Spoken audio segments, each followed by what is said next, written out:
నిజ నిర్ధారణకు అంతిమ నిర్ణయం డిఎన్ఏ టెస్ట్.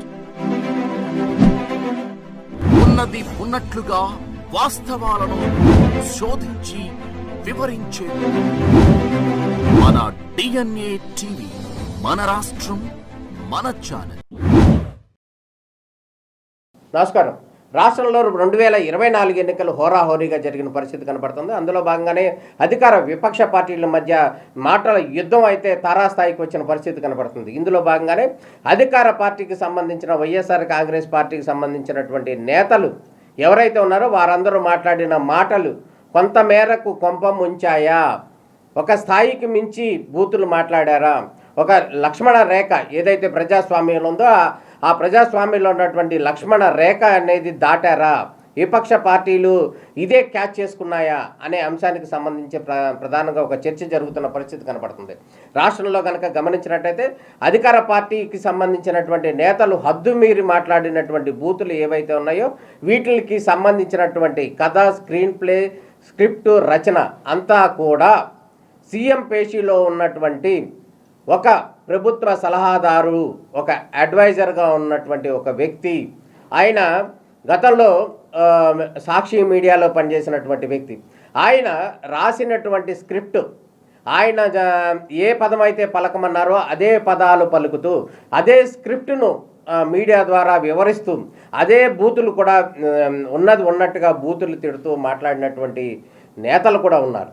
అయితే ఈ నేతలందరూ కూడా వాస్తవానికి ఆ టైపు నేతలా కాదా, ఆ విధమైన బూతులు ఎందుకు తిట్టారు, ఎందుకు తిట్టాల్సి వచ్చింది అనే అంశానికి సంబంధించి వాళ్ళకి సంబంధించినటువంటి అనునయులతో మాట్లాడినటువంటి అంశాలను కనుక మనం గమనించినట్టయితే కొన్ని సందర్భాల్లో వారందరూ కూడా తాము ఏమి మాట్లాడాలో, ఏమి చెప్పాలో, ఏ విధంగా ఎక్కడ మీడియాలో అడ్రస్ చేయాలో అటు చంద్రబాబు నాయుడు కానీ, పవన్ కళ్యాణ్ కానీ, లేకపోతే లోకేష్ని కానీ, లేకపోతే భువనేశ్వరి కావచ్చు, అదేవిధంగా ఇంకా మోడీని కావచ్చు, వీళ్ళందరినీ కూడా ఏ విధంగా ఎప్పుడు ఏ విధంగా మాట్లాడాలి, అది బూతుల వర్షన్లో కావచ్చు, లేకపోతే మిగతా వర్షన్లో కావచ్చు, ఏ వర్షన్లో అయినా మాట్లాడాలనేది కథ, స్క్రీన్ ప్లే, స్క్రిప్ట్ మొత్తం రచించేది మాత్రం సీఎం పేషీకి సంబంధించినటువంటి ఒక అడ్వైజర్. ఆ అడ్వైజర్ ఇచ్చింది మాత్రమే ఇక్కడున్న వాళ్ళు మాట్లాడాలి. అలా ఇచ్చిన దాన్ని మాత్రమే మాట్లాడుతూ ఆ విధంగా బూతులు తిడుతూ వారిని ద్వేషించేటటువంటి చెయ్యాలి. వాళ్ళని ఎవరైతే ఉన్నారో నైతికంగా దెబ్బ కొట్టాలి. ఎవరైతే విపక్ష పార్టీలు ఉన్నారో వాళ్ళందరినీ కూడా ఆ విధంగా నైతికంగా దెబ్బ కొట్టాలి, నైతికంగా బూతుల వర్షం కురిపించాలి అనేది ఒక స్ట్రాటజీగా ఒక అడ్వైజర్ వైఎస్ఆర్సీపీకి పనిచేశారు అనేది అనటంలో ఎటువంటి సందేహం లేదు. ఇక్కడ మాట్లాడినటువంటి నేతలు ఎవరైతే ఉన్నారో కొడాలి నాని కావచ్చు, జోగి రమేష్ కావచ్చు, లేదా పేరు నాని కావచ్చు, వల్లభనేని వంశీ కావచ్చు, లేకపోతే రోజా కావచ్చు, లేకపోతే వీళ్ళందరూ కూడా అక్కడి నుంచి వచ్చినటువంటి స్క్రిప్ట్ని తూచా తప్పకుండా ఫుల్గా ఫాలో అవుతున్నారు. అయితే ప్రస్తుతానికి కనుక మనం గమనించినట్టయితే ఇప్పుడు అధికార పార్టీకి సంబంధించినటువంటి వైఎస్ఆర్సీపీ పార్టీ కొన్ని సందర్భాల్లో ఆ నాయకులు మాట్లాడినటువంటి మాటలు జుగుత్సాకరంగా ఉన్నాయి. ఒక పెద్దలకు మాత్రమే అనేటటువంటి చిత్రాలు కొన్ని ఉంటాయి. ఆ చిత్రాలందరూ కూడా అడల్ట్ ఓన్లీ ఏ సెన్సార్ సర్టిఫికేట్ కూడా ఇస్తారు. ఆ సినిమాల యొక్క ప్రాధాన్యత ఏంటంటే ఇది పెద్దలకు మాత్రమే, అంటే ఇది పెద్దలు మాత్రమే చూడాలి, చిన్నపిల్లలు చూడకూడదు అన్నట్టు వైసీపీ నేతలు కొంతమంది మాట్లాడుతుంటే వారు మాట్లాడేటటువంటి భాష కావచ్చు, వారు మాట్లాడేటటువంటి బూతులు కావచ్చు, అవి ఫ్యామిలీతో కలిసి చూసి సందర్భం కూడా లేదు. ఒక మంత్రి అంటాడు, ఆయన నా కొడుకు చెప్పాడు అంటాడు, వాడమ్మ మొగుడు చెప్పాడు అంటాడు, ఆ టైప్ మాట్లాడతాడు. ఇంకొకతను ఏమంటాడు, గన్నవరానికి సంబంధించినటువంటి ఎమ్మెల్యే వల్లభనేని వంశీ ఏమన్నాడు, లోకేష్కు సంబంధించి చంద్రబాబు నాయుడికి సంబంధించినటువంటి ఒకే ఒక కుమారుడు ఉన్నటువంటి నారా లోకేష్కి సంబంధించి ఆయన పుట్టుకనే తప్పు పట్టారు. అసలు ఎవరో ఒక చనిపోయిన నేతకి సంబంధించినటువంటి పోలికలు పోలిస్తారు. ఈయన పోలికలు అసలు చంద్రబాబు నాయుడికి లేవు, ఈయన పోలికలన్నీ ఎవరో చనిపోయాడు ఒక నేతకున్నాయి, ఆ నేతకున్న పోలికలే ఈయనకు వచ్చినాయి అంటూ ఒక జుగుత్సాకరంగా, ఒక అత్యంత హీనంగా జుగుత్సాకరంగా మాట్లాడినటువంటి హీనమైన భాష ఏదైతే ఉందో ఆ భాష నేపథ్యంలో రాష్ట్రంలో ఉన్నటువంటి ప్రజానికంలో వైసీపీకి మద్దతు ఇచ్చే వాళ్ళు చాలామంది ఉన్నప్పటికీ కూడా నైతికంగా కూడా చంద్రబాబుకి కానీ, లేకపోతే లోకేష్కి కానీ, లేకపోతే పవన్ కళ్యాణ్ కావచ్చు, వీళ్ళందరూ కూడా నైతికంగా కూడా కొన్ని సందర్భాల్లో మద్దతు ఇచ్చిన పరిస్థితులు ఉన్నాయి. ఎందుకంటే కనుక మనం గమనించినట్టయితే వన్ సైడ్గా పార్టీకి పనిచేసే వాళ్ళు కొంతమంది అయితే 40% అని అనుకుంటే ఒక 10% మాత్రం న్యూట్రల్గా ఉంటారు. ఈ న్యూట్రల్ ఓటర్స్ ఎవరైతే ఉన్నారో ఈ ఓటర్స్ యొక్క మైండ్ చేంజ్ చేసింది ఈ బూతుల వర్షం ఏదైతే ఉందో, ఈ బూతుల వర్షం గతంలో మనం గమనించినట్టయితే కొంతమంది కూడా అంటారు బూతుల మంత్రి ఒక ఆయన ఉన్నాడు, ఇంకో బూతుల మంత్రి ఇంకో ఆయన ఉన్నాడు. అట్లా ఒక బూతులతోనే వాళ్ళు నోరు తెరిస్తేనే బూతులతోనే ఇప్పుడు విపక్షం కనుక కొన్ని సందర్భాల్లో కొన్ని అంశాలకు సంబంధించినటువంటి వివాదం వచ్చినా, కొన్ని విషయాలకు వచ్చినా కూడా ఒక ప్రాపర్ చర్చ అనేది ఉండటం బాగుండేది గతంలో కనుక గమనించినట్టయితే.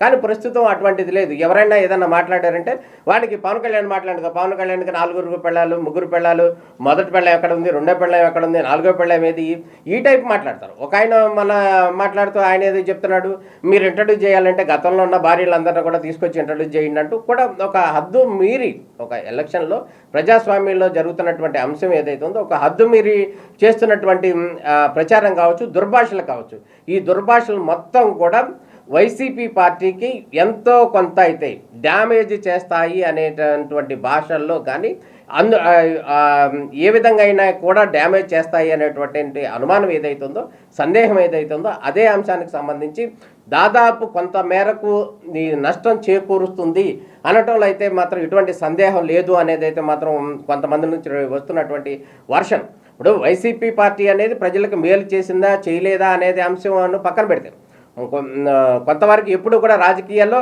అధికార పార్టీ కొంత మేలు చేస్తుంది, ప్రతిపక్షం కొంత మేలు చేస్తుంది, ఇట్లా కొంత జరుగుతుంటాయి.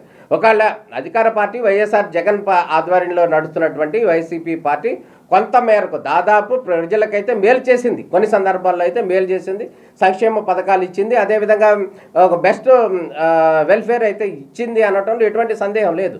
దానికి ప్రజలు కూడా స్వాగతిస్తున్నారు, దానికి ఎంతో కొంత కూడా మద్దతు ఇస్తున్నారు. వైసీపీ పార్టీకి అయితే పూర్తిగా మద్దతు ఇస్తున్నారు. అయితే ఈ బూతుల వర్షం ఏదైతే ఉందో ఈ న్యూట్రల్ ఓటర్స్ని మైండ్ అయితే చేంజ్ చేసింది.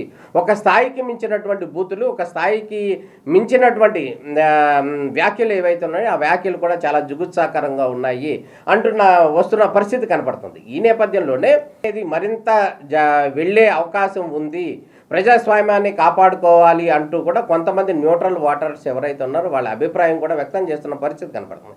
ప్రస్తుతం ఎన్నికలు అయిపోయాయి, ఇంకా రేపో మాపో కౌంటింగ్ కూడా దగ్గర పడుతున్న తరుణంలో ఇటువంటి అంశాలు కనుక బయటకు వస్తున్నాయి.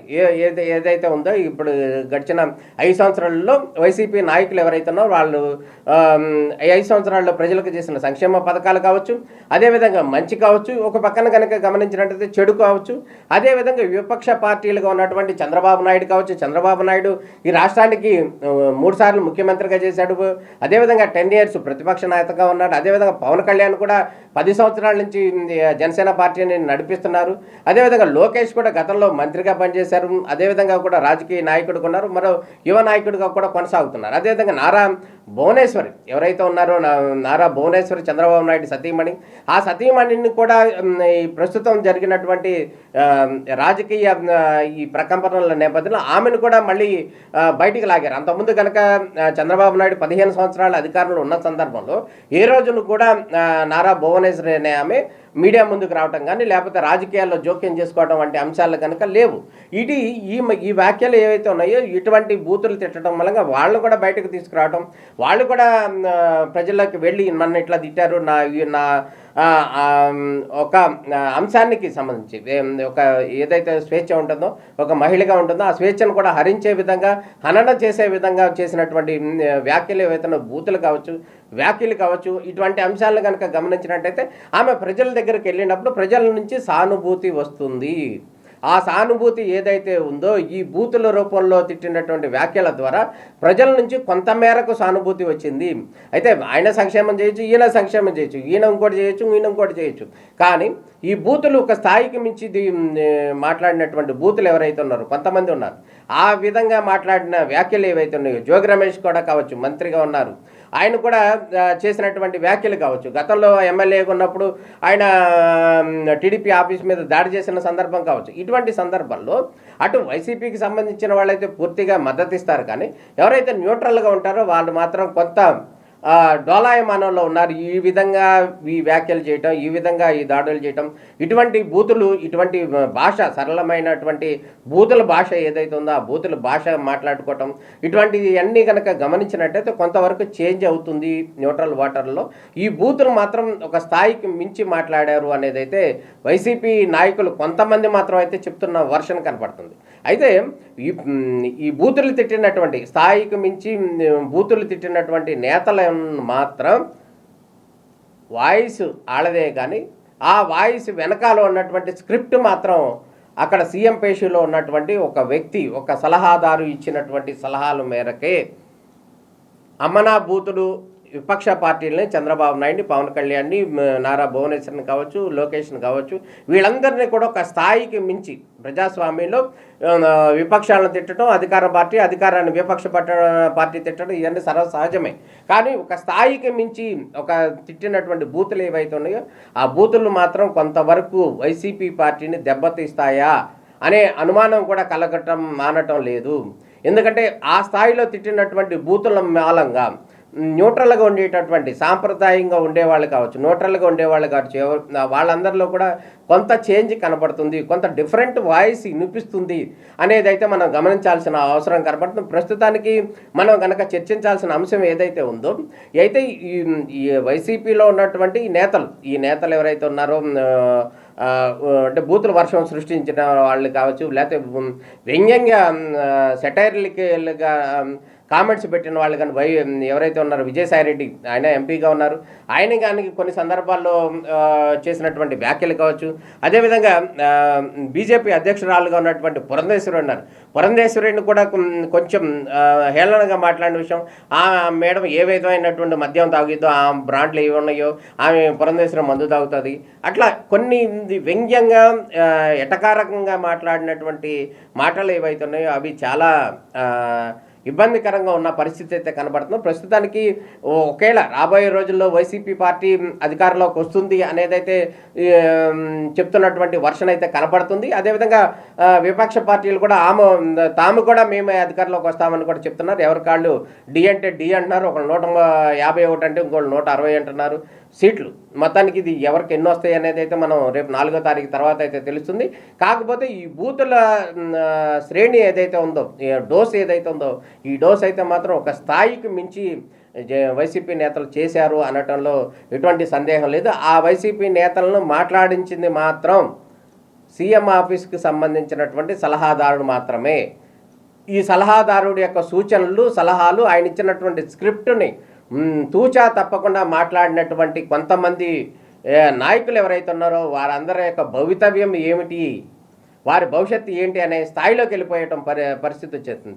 మొన్నటిదాకా కనుక మనం గమనించినట్టయితే గన్నవరం ఎమ్మెల్యేగా ఉన్నటువంటి వల్లభనేని వంశీ, ఆయన మిగతా విషయాల్లో, మిగతా సందర్భాల్లో మాట్లాడిన మాటలు ఎట్లా ఉన్నప్పటికీ కూడా లోకేష్కి సంబంధించి, నారా భువనేశ్వర్కి సంబంధించి, చంద్రబాబు ఫ్యామిలీకి సంబంధించి చేసినటువంటి అత్యంత జుగుత్సాకరమైనటువంటి వ్యాఖ్యలు ఏవైతే ఉన్నాయో ఆ వ్యాఖ్యల నేపథ్యంలో ఆయన రాజకీయానికి సంబంధించినటువంటి చాలా పెద్ద డ్యామేజ్ జరుగుతుంది అనేదైతే ఆ నోట ఈ నోట తెలుస్తున్నటువంటి వర్షన్. ఏం జరుగుతుంది అనేది రిజల్ట్ తర్వాత తెలుస్తుంది. అయితే వల్లభనేని వంశీ ఇప్పటికే అమెరికా వెళ్ళిపోయాడని చెప్పి, అమెరికా వెళ్ళిపోయి అక్కడ గ్రీన్ కార్డుకు అప్లై చేసుకున్నాడు వల్లభనేని వంశీ, ఈయన ఇంకా ఇక్కడ ఓడిపోతాడు, ఇక ఈయన అక్కడ అమెరికాలో ఉండిపోతాడు అనేది మాత్రం కొంతమంది వీళ్ళు ప్రచారం చేస్తున్నటువంటి వర్షన్. అది నిజం కాకపోవచ్చు, నిజం అవ్వచ్చు, అది ఏదన్నా కానీ. అంటే ఒక స్థాయికి మించి ఒక సలహాదారు ఇచ్చినటువంటి వ్యాఖ్యలు, తొందరపాటుగా చేసిన వ్యాఖ్యలు ఏవైతే ఉన్నాయో ఆ వ్యాఖ్యలు ఆయన్ని రాజకీయ సమాధికి నాంది పలుకుతున్నాయి.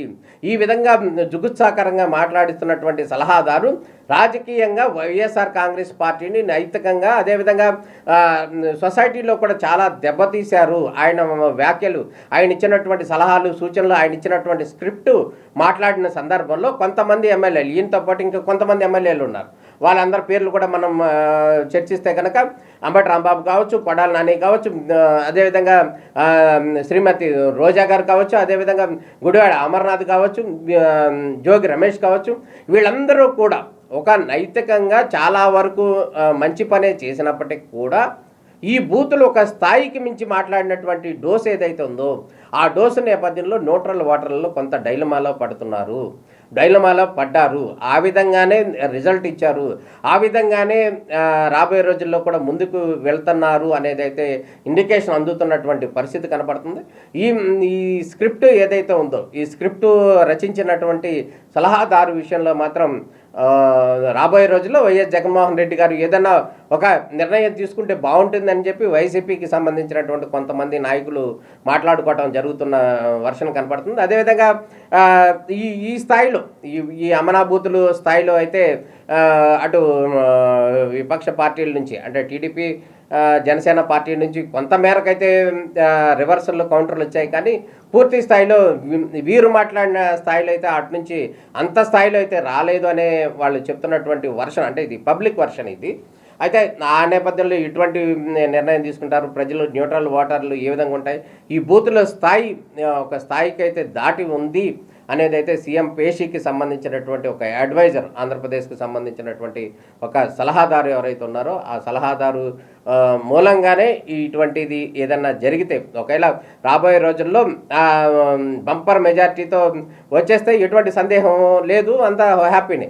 కానీ ఒకవేళ ఏదన్నా జరిగితే కనుక దాని యొక్క మాటల యొక్క ఆ స్క్రిప్ట్ యొక్క సారాంశం మూలంగానే నెగిటివ్ ఫలితాలు వచ్చాయి, రాబోతున్నాయి, లేకపోతే రావచ్చు అనేటటువంటి అభిప్రాయాన్ని మాత్రం కొంతమంది వైసీపీ నాయకులే వ్యక్తం చేస్తున్నారు. అయితే దీని మూలంగా కొంత మేరకు లాభం ఉంటుందా లేదా అనేది అయితే మనం వేచి చూడాల్సిన పరిస్థితి. రానున్న రోజుల్లో 4వ తారీఖున ఎటువంటి రిజల్ట్ ఇవ్వబోతున్నారు, ఇటు విపక్షానికి కూటమికి అధికారం కట్టబెడుతున్నారు, అదేవిధంగా వైఎస్ఆర్సీపీ ప్రస్తుతం అధికారంలో ఉన్నటువంటి పార్టీకి ప్రజలు పట్టం కట్టబోతున్నారు అనేది అయితే మనం వేచి చూడాల్సిన పరిస్థితి.